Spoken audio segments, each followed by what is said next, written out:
رب زدني علما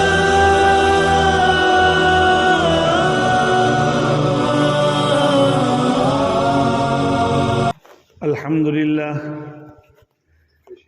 لله وحده والصلاة والسلام على من لا نبي بعده وعلى آله وأصحابه الذين أوفوا عهده أما بعد فأعوذ بالله من الشيطان الرجيم بسم الله الرحمن الرحيم إن الله يأمركم أن تؤدوا الأمانات إلى أهلها صدق اللہ مولانا العظیم۔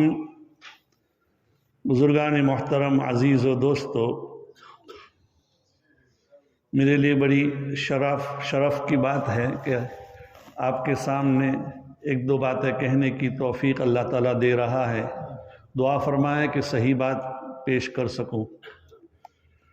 عزیزو، اس آیت کریمہ میں امانت کا حکم ہے۔ شریعت میں امانت ایک بہت بڑا وسیع مفہوم ہے۔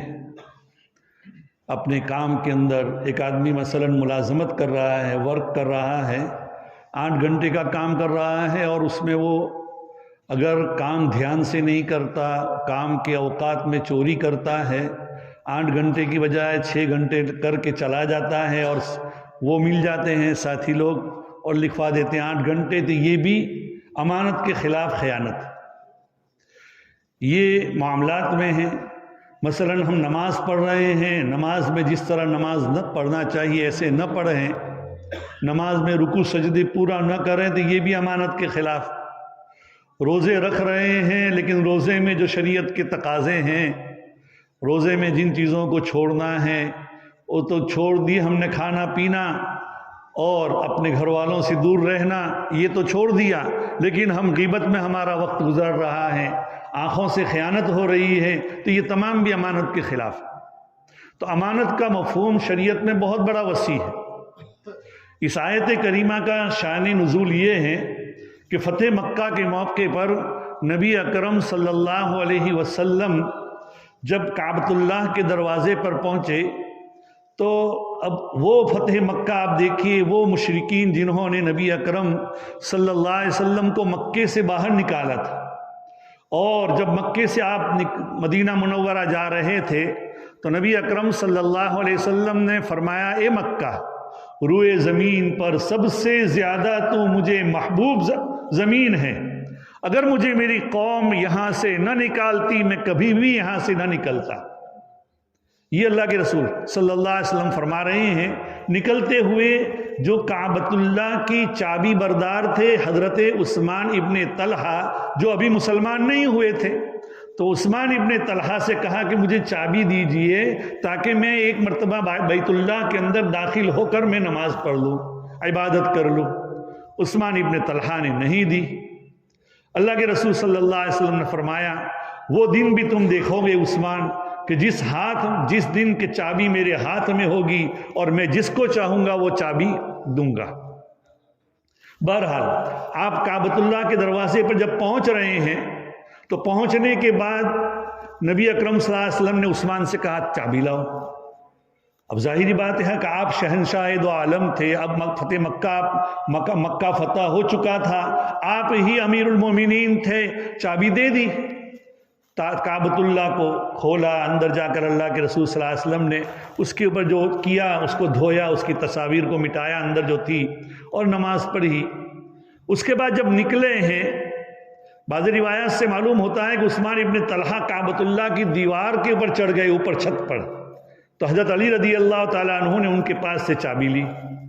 بہرحال اس کے بعد جب چابی اللہ کے رسول صلی اللہ علیہ وسلم باہر نکلے ہیں، آپ شہنشاہ دو عالم تھے، اللہ کے رسول کے خاندان حضرت عباس کے پاس زمزم کی ذمہ داری تھی، پانی پلانے کی ذمہ داری تھی وغیرہ، تو یہ چاہتے تھے، حضرت علی نے مانگا کہ چابی اب کعبۃ اللہ کی مجھے بھی دے دی جائے۔ کون مانگ رہا ہے؟ وہ حضرت علی مانگ رہے ہیں جو نبی اکرم صلی اللہ علیہ وسلم کے ہاتھوں پر سب سے پہلے بچے جو 10 سال کی عمر کے تھے تب مسلمان ہوئے تھے، وہ کہہ رہے ہیں کہ اللہ کے رسول اب چابی مجھے دے دیجئے تاکہ میں اور اس کو سنبھالوں گا. جو اللہ کے رسول صلی اللہ علیہ وسلم کے داماد بھی تھے، اللہ کے رسول صلی اللہ علیہ وسلم نے تھوڑی دیر کے بعد کہا کہاں ہے عثمان؟ اور اس کے بعد اللہ کے رسول صلی اللہ علیہ وسلم نے آیت کریمہ تلاوت کی اور کہا کہ ان اللہ یأمرکم ان تؤدوا الامانات الی اہلہا، یہ امانت تمہارے پاس تھی، اللہ تعالیٰ حکم دے رہے ہیں کہ جس کے پاس تھی اسی کو دے دی جائے. لیجئے عثمان، اور یہ چابی میں تمہیں ساتھ ساتھ بشارت دیتا ہوں کہ یہ چابی تمہارے پاس سے، تمہارے خاندان کے پاس سے قیامت تک کوئی نہیں لے سکے گا. اللہ، اور آج بھی ان کے خاندان کے پاس. حضرت عثمان نے کہا کہ اللہ کے رسول صلی اللہ علیہ وسلم، آپ نے بیت اللہ کا تالا تو کھول دیا، اب میرے قلب کا تالا کھول دیجئے. اشہد ان لا الہ الا اللہ و اشہد ان محمد رسول اللہ. یہ اس وقت آیت کریمہ نازل ہوئی تھی.